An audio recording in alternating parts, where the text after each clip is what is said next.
여러분 만나서 반갑습니다. 얼마 전 돌아가신 90세 되신 어머님께서 아직 병원 집중치료실에서 간신히 버티고 계실 때 어쩌다 깨어나신 어머님이 저를 물끄러미 바라보시더니 하시는 말씀이 왜 이렇게 촌스럽냐 그러시더라고요. 제가 좀 촌스러워 보일지는 몰라도 이래봬도 제가 많은 분들이 가고 싶어하는 인도네시아의 발리에서 왔습니다. 제가 사는 인도네시아에는 화산이 굉장히 많습니다. 화산이 한 127개 정도가 됩니다. 전 세계에 분포되어 있는 화산의 크기를 7단계로 나눈다고 그래요. 최고 큰 용량을 가지고 있는 화산을 7단계의 화산이다 그렇게 이야기를 하고, 작은 규모의 화산을 1단계의 화산이라고 그렇게 이야기를 한답니다. 인도네시아에는 7단계의 아주 큰 화산이 있습니다. 또 그 바로 밑에 되는 6단계의 화산도 여러 개가 있습니다. 2년 전에는 발리의 활화산인 아웅산에서 화산재가 분출이 되었습니다. 이 화산은 중간 규모인 4단계에 속한 화산이라고 그래요. 중간 규모에 속한 4단계의 화산, 가장 큰 화산도 아니고 딱 중간 정도에 속한 보통 크기의 화산인데, 이 화산에 마그마가 차올랐습니다. 폭발은 이루어졌는데 아직 대규모 폭발은 이루어지지 않고 마그마가 점점 차오르는 그런 상태에 있었습니다. 그런데도 이 화산은 발리 전역에 엄청난 영향력을 끼쳤습니다. 바람의 방향에 따라서 지난 2년 동안 공항이 폐쇄되기를 반복합니다. 화산재가 저희가 사는 곳까지 먼지가 되어서 날아오고, 또 관광객들이 안 들어오기도 합니다. 덴파사르시가 발리의 가장 중심이 되는 도시인데요. 그 도시에 살고 있는 인구가 한 75만 명 정도가 됩니다. 그런데 그 중에 80% 정도가 발리를 찾아오는 관광객들을 상대로 하는 그런 직종에 속해서 일을 하고 있습니다. 호텔이 한 6,000개가 넘는다고 그래요. 옷가게도 있고 선물가게도 있고 또 관광객들을 상대로 하는 식당도 있고. 그런데 화산의 분출로 인해서 또 화산재로 인해서 관광객들이 들어오지를 않는 것이죠. 무급 휴가를 받고 직장에 나가지 못하는 현지인들이 생기고, 또 직장을 잃는 경우도 종종 보았습니다. 정말 아무 일 없이 잘 나가던 발리에 최근 2년 동안 벌어진 일이에요. 그리고 이 화산재에 의해서 공항이 폐쇄되거나 어려움을 겪는 이 모든 일들을 뉴스 같은 데서도 잘 다루지를 않습니다. 그렇게 뉴스에서 이슈가 되면 관광객들이 더 들어오지 않을까봐 이야기를 하지 않으면서 많은 발리 현지인들이, 또 현지에서 생업에 종사하는 많은 분들이 어려움을 겪고 있는 것이죠. 우리의 삶 속에 많은 위험 요소들이 있습니다. 그 위험 요소들은 불현듯 우리 모두에게 찾아와서 우리의 삶을 멈추게 합니다. 많은 위험 요소들이 어느 순간 우리에게 다가올 때 우리는 우리가 세웠던 모든 삶의 계획들을 무너뜨리게 되거나 또는 잃게 되는 경우도 있습니다. 우리의 삶의 기반들이 굉장히 약합니다. 지금 든든히 우리가 서 있는 것 같아도 우리의 삶의 기반들이 굉장히 약하다는 것을 우리는 고백하게 됩니다. 오늘 본문 말씀은 요셉의 이야기입니다. 성경을 보면서 요셉의 이름이 어디서 등장을 하나 이렇게 봤더니 요셉의 이름이 창세기 30장에서 처음에 등장을 합니다. 그리고 창세기 37장으로 가면 성경이 요셉에 대한 이야기로 가득 차 있는 것을 보게 됩니다. 한번 장수를 보면서 한번 어느 정도 요셉에 대한 이야기가 많은가 보았습니다. 창세기 전체에 5분의 2에 해당하는 많은 분량들이 요셉과 관련된 이야기로 된 것을 발견하게 됩니다. 여러분, 왜 그럴까요? 왜 창세기에 그렇게 요셉에 대한 이야기가 많을까요? 요셉은 우리 모두에게 예수 그리스도를 보여주는 분이기 때문에 그렇습니다. 창세기 45장, 또 오늘 우리가 읽지는 않았지만 창세기 44장에 보면 요셉의 형제들은 지금 굉장히 큰 두려움 앞에 있는 것을 보게 됩니다. 심판에 대한 근심과 염려, 또 어렸을 때 팔았던 그 요셉이 우리를 해하지 않을까 하는 그런 염려에 대한 마음으로 가득 차 있는 것을 보게 됩니다. 그런데 그들 앞에 나타난 요셉의 모습은 심판자의 모습이 아니었습니다. 재판관의 모습도 아니었고, 그들 앞에 나타난 요셉은 겸손한 자로, 용서하는 자로, 또 형제를 사랑하는 자로 그 형제들 앞에 모습을 보입니다. 누가복음 4장 말씀 가운데 보면 예수님께서 성경을 읽으시려고 회당에 나가신 그런 기록을 우리가 보게 됩니다. 회당의 사람들이 예수님께 성경을 갖다 드렸어요. 그 성경은 이사야서였습니다. 요즘 성경 분량으로 봐도 이사야서의 분량은 66장이나 되는 굉장히 긴 분량입니다. 그런데 그 많은 분량 가운데 예수님께서 찾아 읽으신 구절이 이사야서 61장 1절로 2절의 말씀입니다. 주의 성령이 내게 임하셨으니 이는 가난한 자에게 복음을 전하게 하시려고 내게 기름을 부으시고 나를 보내사 포로된 자에게 자유를, 눈먼 자에게 다시 보게 함을 전파하며 눌린 자를 자유롭게 하고 주의 은혜의 해를 전파하게 하려 하십니다. 거기까지 읽으시고 예수님께서 책 맡은 자에게 그 책을 맡기시고 자리에 앉으셨다고 성경은 기록하고 있습니다.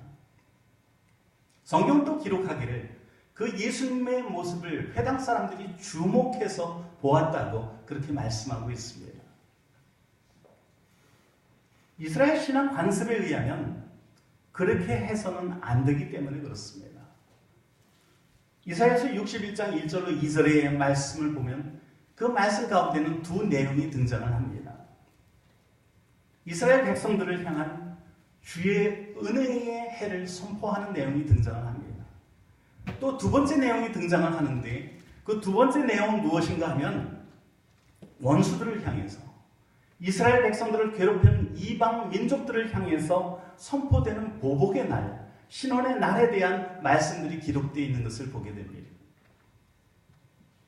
그런데 예수님은 보복의 날, 신원의 날에 대한 원수들에게 이루어질 심판에 대한 부분을 읽지 않고 자리에 앉으신 것입니다.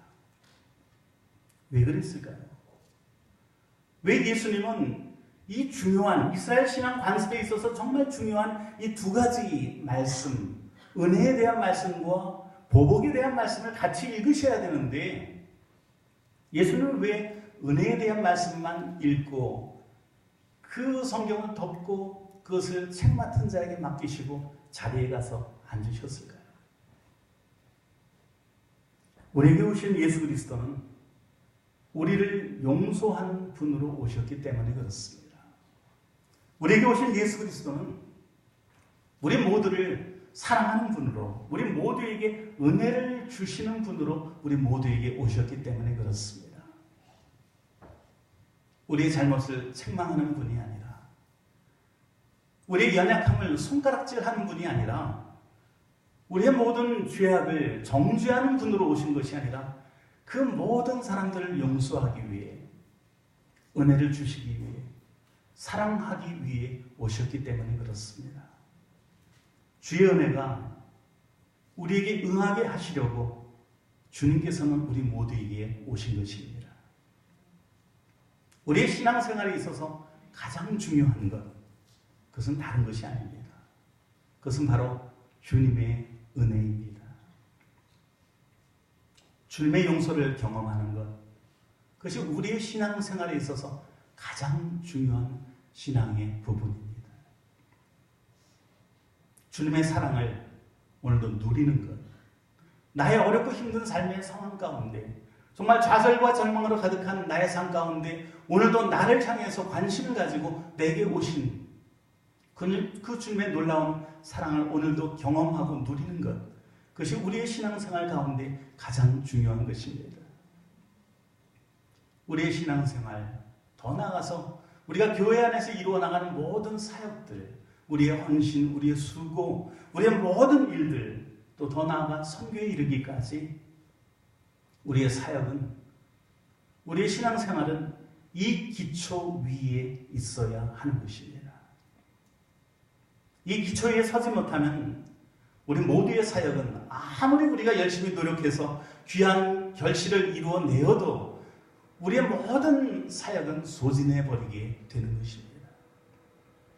그러나 이 기초 위에 서면 우리의 삶 가운데 간격이 있어요. 이 기초 위에 서면 우리의 마음 가운데 기쁨과 삶에 대한 보람이 있습니다. 선교 사역은 눈에 보이는 사역이 아니라 겉으로 증거가 드러나지도 않습니다. 또 자칫 잘못하면 지치고 소진할 수 있는 사역, 그것이 우리 모두의 사역이요, 우리 모두의 선교 사역인 것이죠. 저는 90년 1월 달에 인도네시아의 파송을 받아서 지금까지 인도네시아에서 사역을 하고 있습니다. 96년까지는 여러분이 보르네오 섬으로 알고 있는 깔리만탄이라고 하는 곳에서 사역을 했습니다. 정글 교회를 개척하는 사역, 또 후원하는 사역들, 또 1000km가 넘는 까보아스라고 하는 강이 있고 그 강에 여러 지류들이 있는데 그 강과 지류를 다니면서 현지 교회들을 섬기는 그와 같은 사역들을 했습니다. 길이가 한 15m, 넓이가 한 4m 정도 되는 조그만 배를 한 척 가지고 있었는데요. 그 배를 타고 때로는 하루, 때로는 이틀 까빠스 강 상류로 올라가면서 귀한 사역들을 감당하며 5년여 시간을 보냈습니다. 어려움도 굉장히 많죠.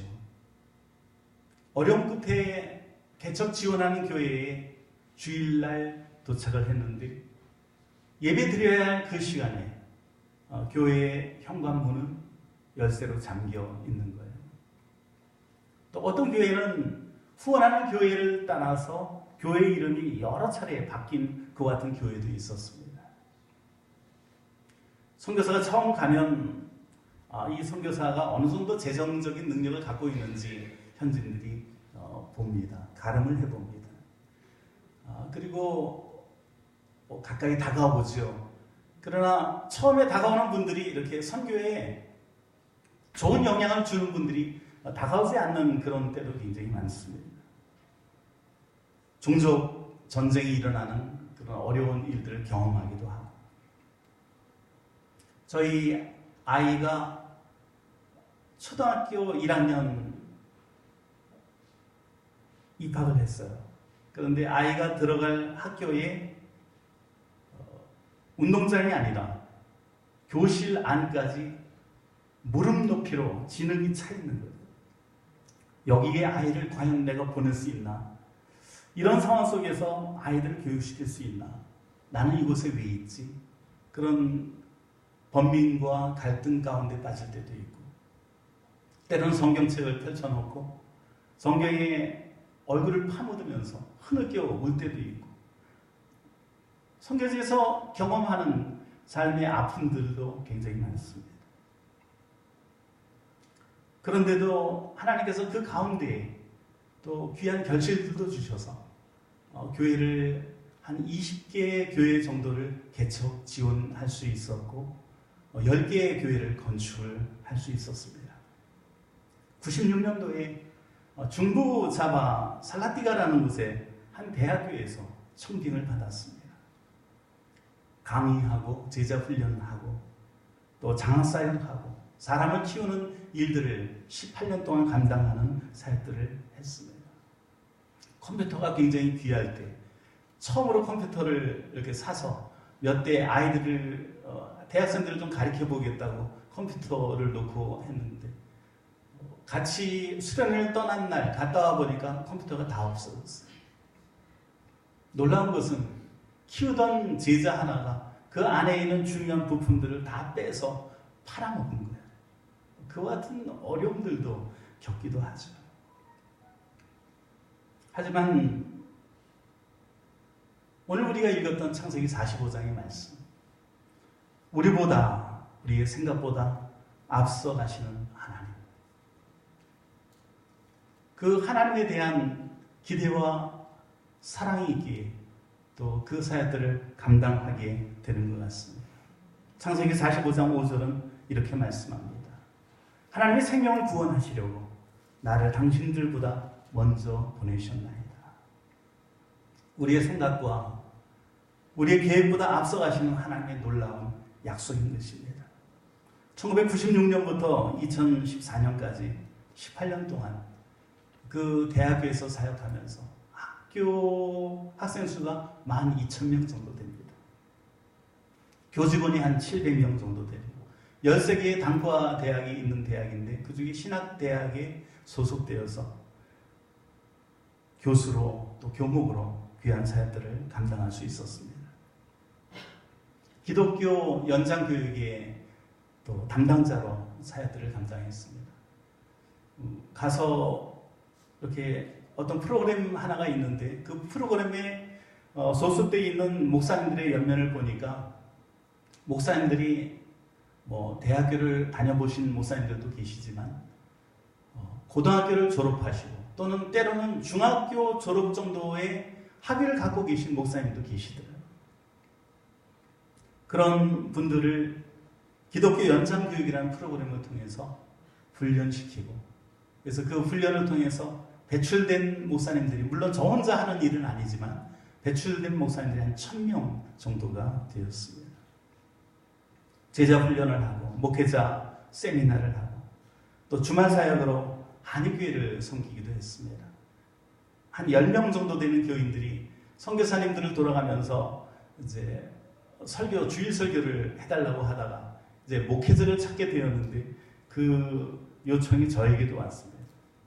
제가 대학생 사역을 하고 있을 때이기 때문에 제가 한 가지 제시를 했어요. 우리 학생들 30명만 장학생으로 키워주십시오. 그랬더니 하겠다고 그러시더라고요. 그래서 한인교회 주말 사역을 시작하게 되었습니다. 그 한인교회에 2015년 헌당을 하게 되고 또 헌당을 하고 나니까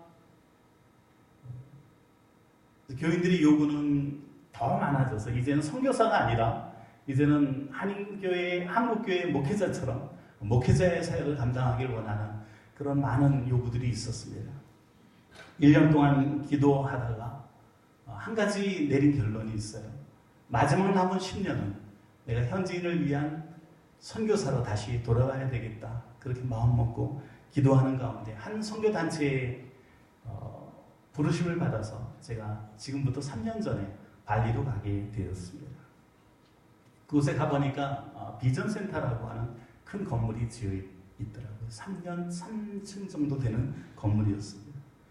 크리센터를 운영하기를 원하고 또 기술학교를 열기를 원하고 또 봉제나 한글이나 제빵, 바리스타 교육 또 이런 여러 가지 일들을 통해서 선교사가 하기를 원하는 단체와 함께 지난 3년 동안 그 모든 기초 과정을 닦으면서 사역을 마치게 되었습니다.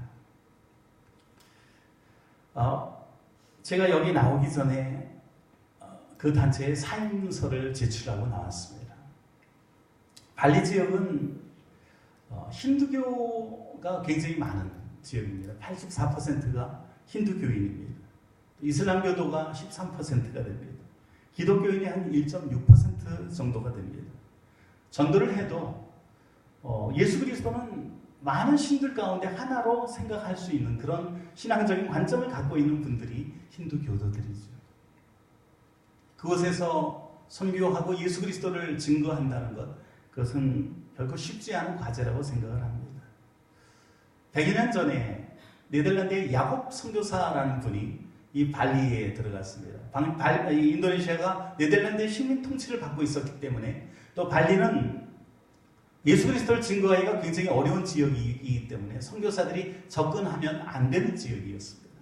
그런데 이분이 그곳에 들어가서 예수 그리스도를 전파했는데 평생 단 한 명에게 세례를 주었습니다.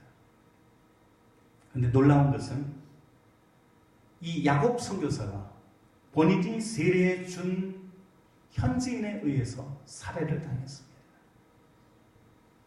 때로는 예수 믿는다는 것 때문에 왕따를 당하기도 하고 논에 물을 대주지 않기도 하고 유산을 받지 못하는 일들이 오늘 우리가 살고 있는 이 시대에 이르기까지 계속되고 있는 힌두교도의 그런 문화 속에서 예수 그리스도를 증거한다는 것이 그렇게 쉽지 않은 과정인 것이죠.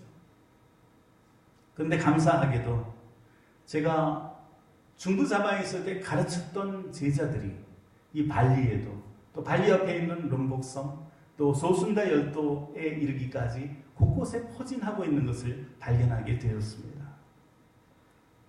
장학생으로 후원하고 열심히 가르쳤던 여학생 하나가 있습니다. 근데 이 여학생은 신학도였는데 제가 가르칠 때 춤을 굉장히 잘 췄어요. 춤만 잘 추는 것이 아니라 제가 매 학기 50여 명 학생들을 집에 데려다가 또 학사를 하나 운영하면서 훈련을 시켰는데 이 여학생은 연애도 굉장히 잘했습니다. 그런데 이 여학생이 제가 있는 발리에 가장 오래된 교회, 1930년에 지어진 가장 오래된 교회에 담임 목사로 있는 것을 발견했어요. 얼마나 놀라운지. 교인 수가 500명, 600명 되는 큰 교회인데 그 교회의 담임 목사가 되었더라고요. 제가 가르쳤던 남편도 있습니다. 그런데 이 여학생의 능력이 얼마나 대단한지 남편은 목회를 안 하고 부인이 목회를 하는 거예요. 놀라운 발견을 하게 되는 것이죠. 한 제자는 너무 공부를 안 해서 졸업을 못할 정도였습니다. 간신히 졸업을 했는데 그 제자는 중고등학교의 교장 선생님이 되어 있더라고요. 우리의 생각과 우리의 계획보다 앞서가시는 하나님을 고백하게 되는 것입니다. 하나님이 생명을 구원하시려고 나를 당신들보다 먼저 보내셨나이다. 지극히 단순한 이 말씀이 창세기 전체의 주제예요. 우리 모두의 사역과 우리 모두의 신앙생활과 우리 모두의 선교 사역의 주제인 것입니다. 사랑하는 여러분, 고난 가운데서 역경과 환난 가운데서 이 말씀을 우리의 신앙으로 고백하실 수 있기를 간절히 소원합니다. 내 삶이 지금 힘들어요. 내 삶이 지금 어려워요. 내 삶이 지금 낭만 가운데 있어요. 하지만 어렵고 힘들고 낭망의 상황 가운데 있을지라도 하나님의 구원의 큰 계획을 소망하시는 저와 여러분 되실 수 있기를 간절히 소원합니다. 그리고 무엇보다도 그 하나님의 섭리와 하나님의 구원의 큰 계획을 예수 그리스도 안에서 발견하시고 그 예수 그리스도 안에서 고백하시는 저와 여러분 될 수 있기를 간절히 소원합니다. 우리는 연약하기에 늘 내 앞에 있는 그 급한 일들에 붙들릴 때가 얼마나 많은지 모릅니다. 육신의 양식에 붙들려 살다가 오늘은 이런 어려움, 또 내일은 저런 어려움을 겪으면서 우리의 연약함 속에서 한숨 쉬며 살 때가 얼마나 많은지 모릅니다. 때로는 그 연약함 때문에 내 앞에 있는 형제를 용서하지 못하고 또 사랑하지 못하고 용납하지 못하고 서로 미워하고 반목할 때도 굉장히 많습니다. 선교사들이 지는 십자가가 하나 있다고 그래요. 그 십자가는 뭐냐 하면 하도 선교사들끼리 현지에 나가서 싸우니까 선교사들이 지는 꼭 져야 하는 십자가가 하나 있는데 그 십자가는 다른 것이 아니라 동역의 십자가라고 그렇게 선배 선교사님들이 자기 자신의 모습들을 돌아보면서 또 저도 이제는 열림이 쌓여있는 지난 삶을 돌아보면서 저 자신의 모습을 돌아보면서 그렇게 고백하게 되는 것입니다. 저는 아무런 대책도 없이 사임을 하고 지금 이곳에 와 있어요.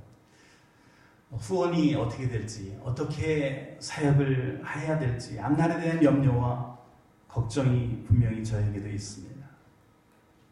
그러나 사랑하는 여러분, 절망 가운데 하나님께서 뜻을 두시고 또 뜻을 정해 주시고 또 절망 가운데 있을지라도 불러주신 하나님의 백성은 결코 멸망하지 아니할 것입니다. 저 스스로에게도 외칩니다. 이 사실을 믿으라. 창기야, 힘들어도 어려워도 이 사실을 믿고 나가자. 여러분, 우리를 둘러싸고 있는 상황이 어떠한 어려운 상황이든지 이 사실을 반드시 믿으셔야만 합니다. 힘들고 어려울 때, 낭만 가운데 있을 때 이 사실을 믿으십시오. 하나님은 우리 자신과 우리 후손의 생명을 보존하십니다. 하나님께서 선택한 하나님의 백성은 그러한 환난과 어려움 중에도 결코 멸망하지 아니합니다. 오히려 우리가 겪고 있는 어려움과 우리가 겪고 있는 환난과 고난조차 하나님은 하나님의 선하신 뜻을 위해서 사용하시는 것입니다. 그것이 바로 창세기 45장의 놀라운 선언인 것이죠. 오늘도 여러 어려움과 난관과 역경 가운데 있는 우리 모두를 향한 우리에게 오셔서 우리의 어깨를 어루만지면서 우리의 마음을 터치해주고 계시는 성령님의 놀라운 선언인 것입니다. 사랑하는 여러분, 오늘 본문의 말씀을 통해 주는 우리 모두를 주님의 은혜의 자리로 초청하고 계십니다. 9절은 이렇게 말씀하고 있어요. 지체 말고 내게로 오라. 요셉의 입술을 통해서 우리에게 그렇게 선언하고 있는 것이죠. 10절에 또 말씀합니다. 나와 가깝게 하라. 나와 가까워지라고, 내 곁에 머물라고, 그렇게 우리 모두를 향해서 말씀하고 계신 것이죠. 11절은 또 말씀합니다. 모든 사람에게 부족함이 없게 하리라. 우리 모두를 향해서 내가 너희를 부족함이 없게 하리라고 우리 모두를 향해서 말씀하고 계신 것입니다. 13절에 또 말씀합니다. 속히 내려오라. 너희가 속히 내려오라고, 너희가 너희의 삶의 자리에서 내려오라고 우리 모두에게 말씀하고 계신 것입니다. 마치 나무 위에 올라가 있는 삭개오에게 예수님께서 내려오라고 그렇게 말씀하셨던 것처럼 우리 모두에게 속히 내려오라고 지금 말씀하고 계신 것입니다. 18절에 또 이렇게 말씀하고 있어요. 내게로 오라. 너희가 내게로 오라고, 그곳에 살 곳이 있다고, 너희가 이곳에 올 때 살 수 있다고 우리 모두를 향해서 말씀하고 있는 것입니다. 19절에 또 말씀하고 있어요. 이제 명령을 받았으니 이렇게 하라고 우리 모두를 향해서 말씀하고 있는 것입니다. 또 계속해서 말씀합니다. 하라, 하라, 하라. 하지 말라. 그렇게 우리 모두에게 말씀하고 계신 것입니다. 형제들이 살 수 있는 길은 하나밖에는 없었습니다. 그들이 살 수 있는 길은 요셉의 말에 순종하는 것밖에는 없었습니다. 야곱은 요셉의 아버지이지만 야곱이 살 수 있는 길도 하나밖에는 없었습니다. 요셉의 말에 순종하고 요셉에게 가까이 나아가는 것, 그것밖에는 살 길이 없었습니다. 그들이 요셉의 말에 순종하여 살았듯이 오늘 주님의 말씀에 순종하면 사는 것입니다. 순종하면 거기 생명의 길이 있는 것입니다. 순종하면 거기 우리가 가지고 있는 것보다 더 좋은 것, 우리가 가지고 있었던 그 어떤 것보다도 더 위대한 것, 그것이 그 자리에서 우리를 기다리고 있는 것입니다. 순종하면 우리가 과거에 무엇을 누리며 살았던, 우리가 누리던 그 어떤 것보다 더 좋은 것을 누리게 되는 것입니다. 사랑하는 여러분, 주님의 약속의 말씀 앞에 나가게 되기를 소원합니다. 이 시간 우리의 삶의 문제를 순종함으로 해결받는 저와 여러분 되기를 간절히 소원합니다. 정말 우리 모두 한계 없어요. 우리가 할 수 있는 것도 아무것도 없습니다. 그냥 감사함으로 이 은혜를, 나에게 선포되는 이 놀라운 은혜를 받으실 수 있기를 간절히 소원합니다. 감사함으로 이 은혜의 자리에 나아갈 수 있기를 간절히 소원합니다. 다투지 말고 서로 사랑함으로 이 은혜를 받는 저와 여러분 되실 수 있기를 간절히 소원합니다. 주님께서 우리의 슬픔을 기쁨으로 바꿔 주실 것을 믿으십시오. 우리 모두에게는 우리 잃어버린 삶의 자리가 있어요. 과거에는 누렸으나 지금은 잃어버린 삶의 자리가 있습니다. 주님의 부르심도, 주님과 몸부림치며 싸웠던 기도도, 주님 앞에 나를 드렸던 헌신도, 주님 앞에 나를 내어 맡겼던 결단도, 나를 에워싸는 어려운 현실 앞에서 우리는 너무나도 쉽게 잃어버린 채 살아왔습니다. 삶을 살면서 다가오는 어려운 현실 앞에서 우리는 낭망하며, 우리는 너무도 쉽게 우리 자신이 하나님의 사람인 것을 잊어버린 채 살아왔습니다. 그러나 그 잃어버렸던 우리의 자리, 우리의 모습이 오늘 창세기 45장의 놀라운 선포와 함께 다시금 회복되는 것입니다.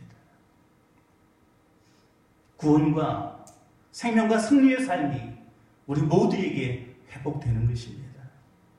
오직 하나님의 은혜와 함께 이 승리의 삶이 회복되는 줄로 믿습니다. 창세기 45장 마지막 절에서 야곱은 이렇게 고백합니다. 조카도다, 조카도다, 조카도다. 야곱은 그렇게 고백합니다. 절망과 고난과 아픔과 슬픔이 가득한 인생이었지만 야곱은 그렇게 자기 인생의 끝을 하나님 앞에 고백합니다. 내가 조카다. 주여 제가 조카입니다. 주여 제가 만족합니다. 주여 제가 오직 주님으로 인해 만족합니다. 오직 주님의 은혜로 인해 제가 만족합니다. 이 고백이 정말 우리 모두의 고백이 될 수 있기를 간절히 소원합니다.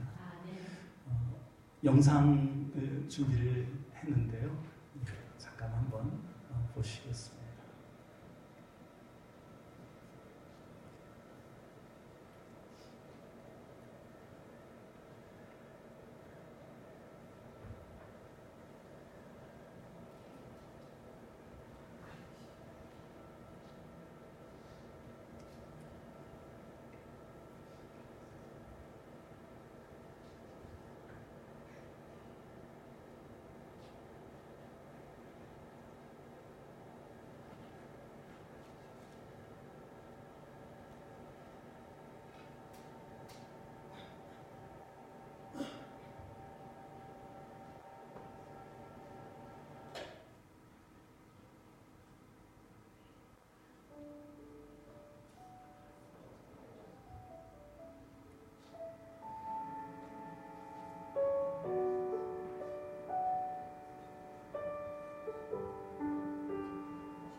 난 비록 부족하지만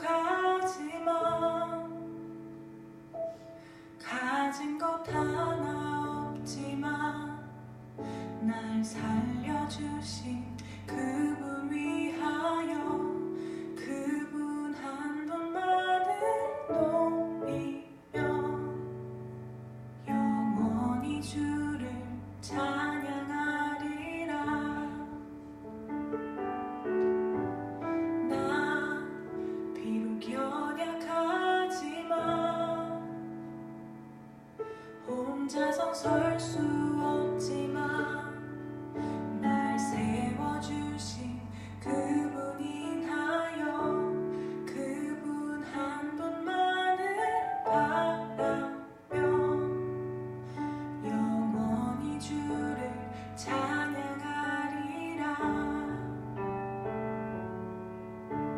찬양하게 하신 주, 예배하게 하신 주, 셀 수 없는 은혜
여기를 보시면 여러분들이 보시는 재물을 보실 수가 있습니다. 또 이 재물만 있는 것이 아니라 이 밑에 보면 여기에도 또 재물이 놓여 있는 것을 보실 수가 있습니다. 위에 이렇게 놓여 있는 재물은 선한 신에게 드리는 재물로 그렇게 이야기되고 있고, 밑에 놓여 있는 재물은 악한 신에게 드리는 재물로 그렇게 발리 사람들은 이야기하고 있습니다. 선이 좋고 악이 나쁜 것이 아니라 선과 악이 조화를 이루어야 된다고 생각하는 정말 어렵고 힘든 신앙관을 갖고 있는 발리 힌두교 가운데 우리는 서 있습니다. 바로 며칠 전에 발리 비전 센터가 준공이 되었습니다.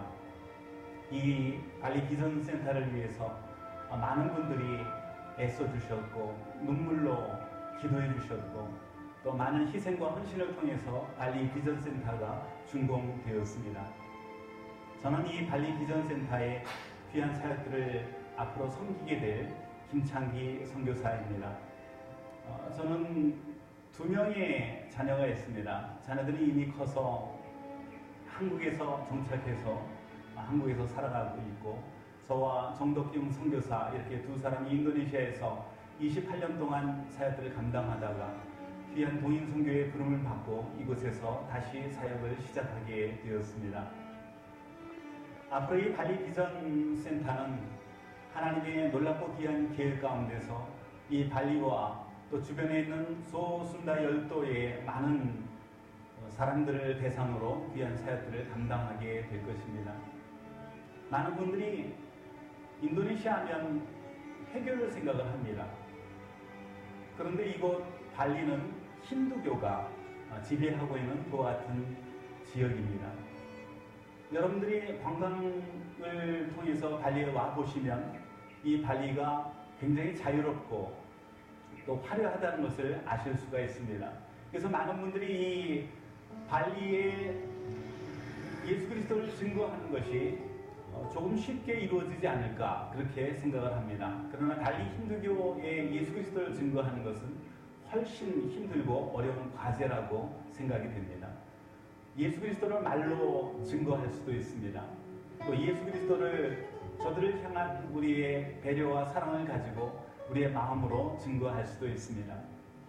이곳 발리 비전센터는 인도네시아의 수많은 신령들, 또 발리와 주변에 있는 소순다 열도의 많은 신령들을 대상으로 예수 그리스도를 주님의 사랑으로, 주님의 마음으로 전하게 될 것입니다. 이곳에서 이루어 나갈 귀한 사역은 봉제 사역, 또 컴퓨터를 통한 여러 교육 사역, 또 한국어와 영어를 가리키는 것을 통해서 복음을 전하는 많은 사역들, 또 네일 아트라든지 인미용 같은 일들을 통해서 저들에게 직업 전선에 나갈 수 있도록 많은 것들을 도우면서 예수 그리스도를 증거하게 될 것입니다. 또 더 나아가서 의료 봉사를 통해서 하나님의 놀랍고 귀한 일들을 이곳에서 증거하게 될 것입니다. 의료 클리닉이 이루어지게 될 것입니다. 우리는 이 일을 위해서 기도하고 또 이 놀랍고 귀한 일들이 이루어지기를 소망하고 있습니다. 여러분, 발리 비전센터를 위해서 기도해 주십시오. 발리 비전센터를 마음에 품고 이 비전센터를 통해서 하나님의 위대한 역사가 펼쳐질 수 있도록 이곳을 붙들어 주시고 이곳을 여러분의 마음에 품어 주시기를 부탁드립니다. 감사합니다.